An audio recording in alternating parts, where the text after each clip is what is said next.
But each fall, it's a little bit different.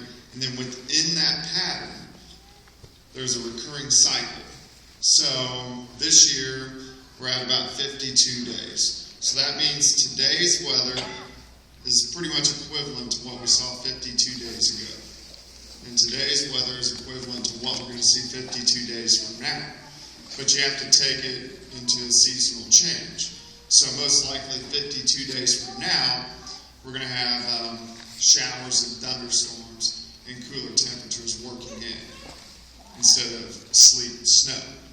But I can always tell when it's going to rain weeks in advance, months in advance. Once I get the cycle down, if I work at it, I can pinpoint down 3-4 months out to a day of when it's going to rain.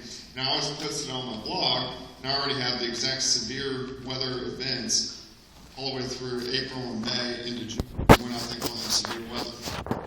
So I always look at these upper level charts, and what I'm looking at here is if you look in Colorado, there's a little curl, a little twist there. So there's a little storm system that rolled through on October 6th. Well, that gave us showers and some thunderstorms.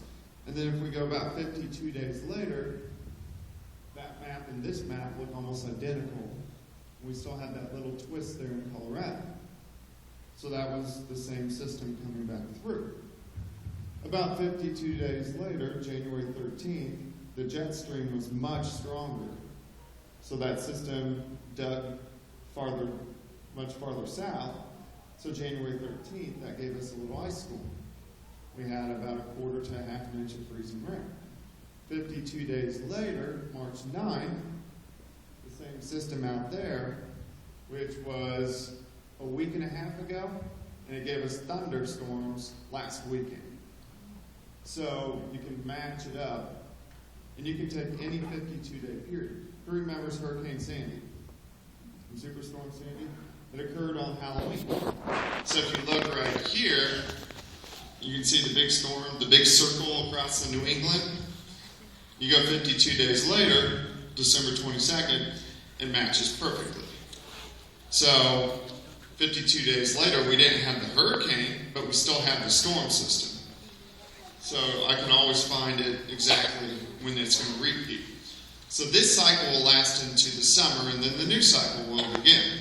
So for this spring, we've actually, for the winter, I know when people think about it, they're like, it wasn't that bad of a winter, but February was kind of bad. Our temperatures were actually below normal all winter long. It was a colder than average winter. And precip-wise, we were right at average, if not a little bit above. So it was a big switch from what we've had the past 2 years. During the spring, we're going to hold average. We're going to actually have average precip, which is something we haven't had in the past 2 years. And our temperatures will be near average. Severe weather events, we should have about 8 to 10. So maybe a little bit above average severe weather season, a lot more than what we had last year. Summer will flop back to the hot and dry, but not near as hot as what we had last year, not near as dry as what we had last year. So that's good news. So we shouldn't have the drought situations that we had over the past 2 years. So we're going to start putting a big dent in that. And then by next year, we're going to go way above average on rain. So at least that looks better.